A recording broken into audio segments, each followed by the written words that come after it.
Akhir-akhir ini keadaan sekitar bikin kita makin ngerasa 2020 bener-bener keulang.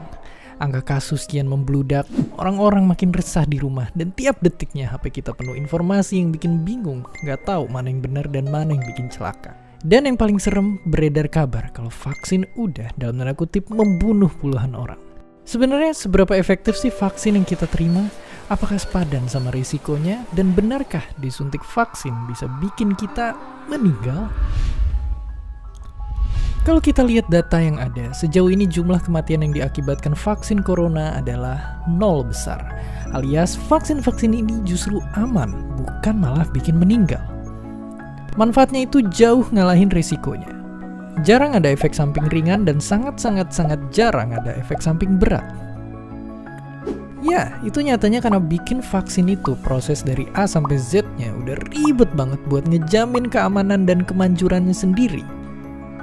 Makanya penting juga buat nyalain alarm waspada sama vaksin yang uji klinisnya buru-buru dan bikin ragu-ragu. Tapi terus gimana dengan kasus mereka yang dikabarin meninggal setelah divaksin? Oke, pertama-tama kita sepakatin dulu kalau vaksin tentu nggak bikin kita terjamin aman dari semua skenario maut. Dan pahamin juga kalau dua hal yang mungkin berhubungan tentu nggak serta-merta jadi sebab akibat. Kasus-kasus kematian setelah divaksin ternyata habis dicek ada penyebabnya masing-masing. Meskipun begitu, resiko pastinya tetap ada. Tapi penelitian-penelitian juga belum bisa buktiin kalau vaksin itu nyebabin kematian. Tapi tentu aja riset masih terus berjalan. Sekecil apapun risikonya, para saintis tetap aktif ngawasin penyebaran vaksin ini. Kalau berkaca dari masa lalu, sebenarnya ada aja kasus vaksin yang bahaya. Contohnya vaksin demam berdarah ini, yang malah memperparah penyakit dari virusnya. Dan kasus vaksin ini, yang berujung bikin 2 bayi meninggal dunia. Untungnya, vaksin corona yang kita punya nggak ada satupun yang munculin fenomena kayak gitu. Dimana vaksin malah ibarat jadi bumerang buat badan kita. Kalaupun ada efek berat, otoritas kesehatan bakal neken tombol rem darurat buat narik dan neliti ulang vaksinnya. Apapun langkah terbaik, bakal didorong para saintis buat nyelamatin kita dari pandemi ini. Ngomong-ngomong vaksin, pernah gak sih kalian bingung kenapa Indonesia udah mulai vaksinasi tapi malah banyak yang kena?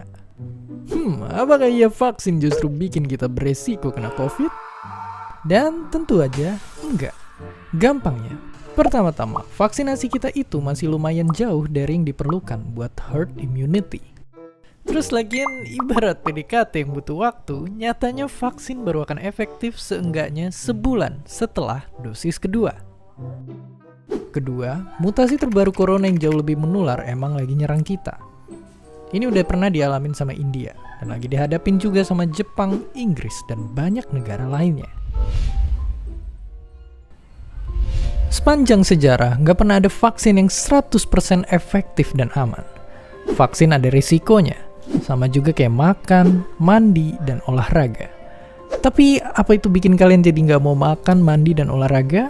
Pastinya enggak. Karena 3 hal tadi manfaatnya jauh lebih besar buat hidup kita. Sama halnya dengan vaksin. Dan seperti biasa, terima kasih.